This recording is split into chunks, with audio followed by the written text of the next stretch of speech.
obviously we've mentioned the class charters. They're very much kind of at the beginning of a term. It's kind of used as a way of kind of gelling everybody together. You're part of a team. You're part of the class. How can we make this class run as smoothly as we can? Obviously, with kind of the teacher kind of partnership with the PSA and the teacher within that.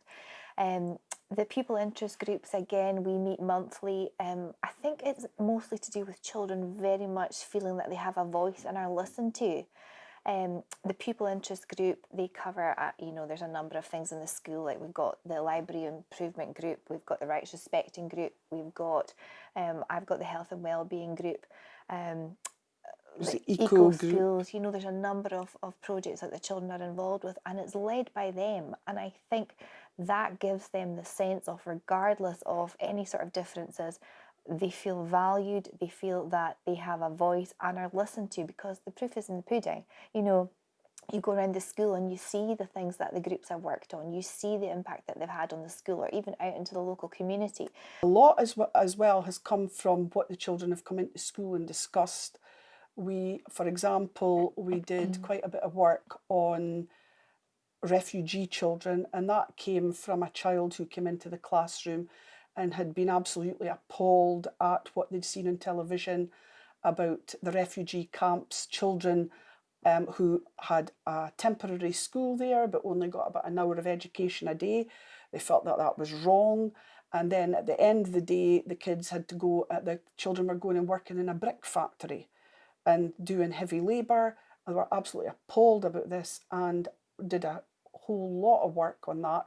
They find it really hard to understand why certain countries, girls don't get an education.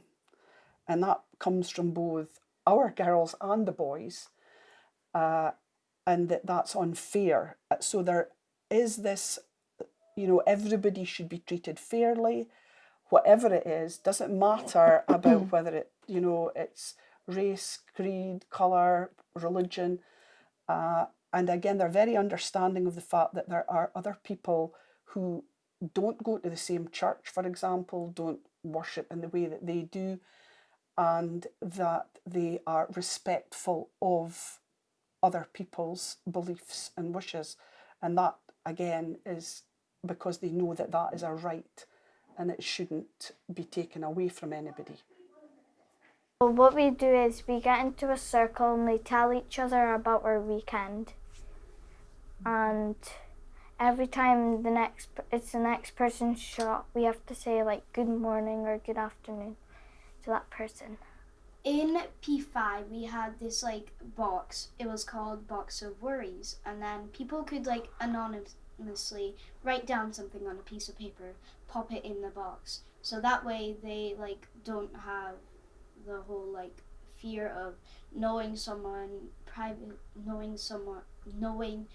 private about you. So if the teacher would read it out, no one would know what it is, and then the teacher and pupils would give advice to that person.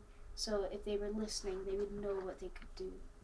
It was called the worry box. Yeah, if we have a worry, she takes us outside and she talks to us about it. Yeah, whenever our teacher could tell that someone has had an argument, because she would always tell after someone's been crying, me or my friends, she would take us out to the corridor in the porta cabins next to the toilet and bench, and she would speak to us. We also had an emotions chart, and it would say happy or one of those things that you feel. You would put it on there. If it was sad, scared, worried, or angry or anxious, she would come talk to you about it. And if she was happy, sometimes she would come ask you, why are you happy? And do you think children in Riverbank generally feel safe? Yeah. Most of us definitely do. I don't think I really know anyone that doesn't feel safe in Riverbank. I feel really safe because I always know that someone's going to be there to talk to me and to help me get through something that's happening.